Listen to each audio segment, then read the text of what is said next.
Muy buenos días, mi nombre es Taisha Ramírez Vera. Hoy les voy a presentar un audiovisual de tipos de comunicación de la unidad 1, sesión 4, de la materia de comunicación y diseño. En esta entrega veremos todos los tipos de comunicaciones, sus definiciones, características y ejemplos que los componen, principalmente recordando los elementos y conceptos de la comunicación. Comunicación verbal y no verbal. La comunicación verbal es todo aquello que expresamos a través de las palabras mediante la voz, mientras que la no verbal es lo que transmitimos a través de los gestos, lenguaje corporal y movimientos. Este último tiene tres diferentes de tipos: proxémica, kinestética y paralenguaje. Lenguaje proxémico es un tipo de comunicación fundamentando en las distancias que se mantienen entre dos cuerpos y en una determinada ubicación. Es una forma de expresarnos más emocional y física. El lenguaje proxémico tiene en cuenta los movimientos que se realizan mediante traslación del cuerpo entero.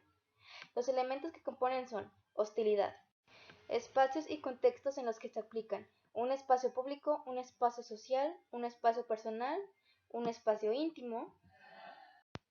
Y los elementos que los componen son resoplar, abrir y cerrar rápidamente los ojos, suspirar, juntar las manos debajo del mentón en modo rezo, levantar el pulgar, guiñar el ojo, sacudir la mano hacia arriba y hacia abajo, sacudir la mano hacia uno mismo, cruzar el dedo índice por delante de los labios, girar la cabeza de un lado al otro en sentido horizontal, mover la cabeza hacia arriba y hacia abajo, fruncir el ceño, bostezar, taparse la boca con la mano, reír, sonreír, llorar, ruborizarse, cruzarse de piernas, dibujar círculos con la mano sobre el abdomen. Estos son muchos tipos de expresión, como yo lo puedo entender. Paralenguaje. El paralenguaje o lenguaje paraverbal son elementos no verbales de la voz. Es la manera en la que expresamos las palabras de cada lenguaje de manera conjunta con la comunicación no verbal. El paralenguaje se compone de diferentes partes, como son la intensidad, el timbre, tono, duración.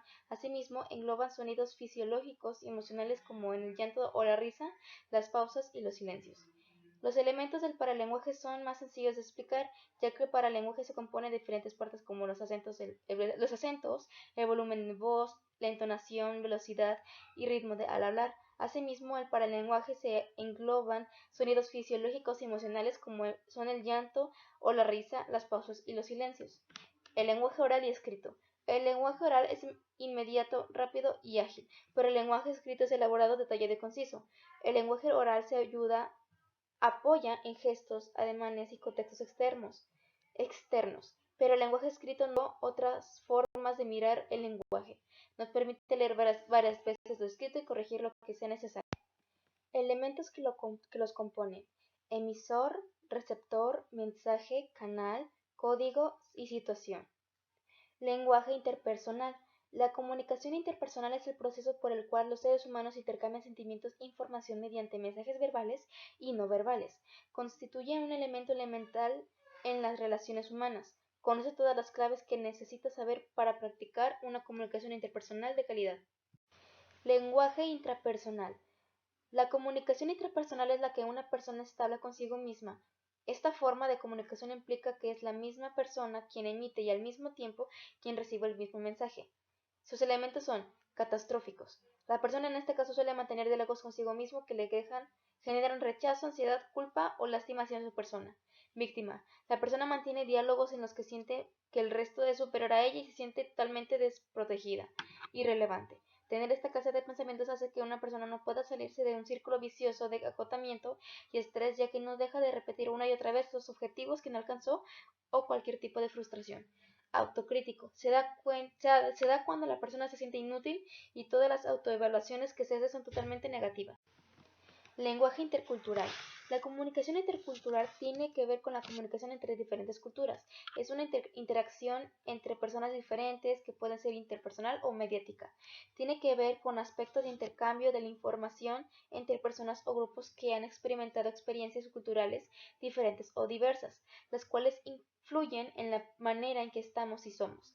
Los elementos, además del lenguaje, la comunicación intercultural se enfoca en otros atributos sociales, patrones de pensamiento y las culturas de los diferentes grupos de personas. Eso quiere decir, ello requiere comprender las diferentes culturas, idiomas y costumbres de las personas de otros países. Lenguaje connotativo y denotativo. Cuando hablamos del lenguaje denotativo o denotación y del lenguaje connotativo o connotación, nos estamos refiriendo a las dos formas de interpretación o de asignación del significado de las palabras que existen, aquella que los toma en un sentido objetivo y aquellas que los toma en sentido metafórico.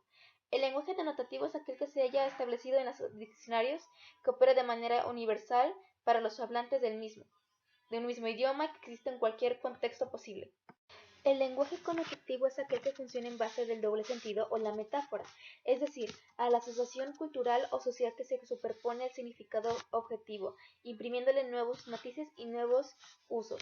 Mientras la denotación busca ofrecer información objetiva, lejos de interpretaciones, la connotación intenta crear sentimientos y emociones en el receptor utilizando las palabras de forma no literal sino más bien interpretativa. Por un lado, las denotaciones solo se pueden interpretar en sentido literal, mientras que las connotaciones permiten diversas interpretaciones dependiendo de tanto del receptor como el del emisor. El contexto es muy importante en la connotación, ya que influye en la interpretación de la frase. Esto no sucede en la denotación, ya que solo es información objetiva. El lenguaje connotativo es muy usado en textos literarios, especialmente poéticos o líricos, mientras que el denotativo es más periodístico, utilizando también un estudio de ensayos, artículos periodísticos, etc. Conclusión: hay todo tipo de lenguaje y junto con sus características, elementos y formas de usarlo, hay de todo tipo. Y eso es muy importante porque les damos sus merecidas importancias para todo tipo de situación. Muchas gracias por escucharme, espero que les haya gustado la presentación y que tengan una bonita tarde.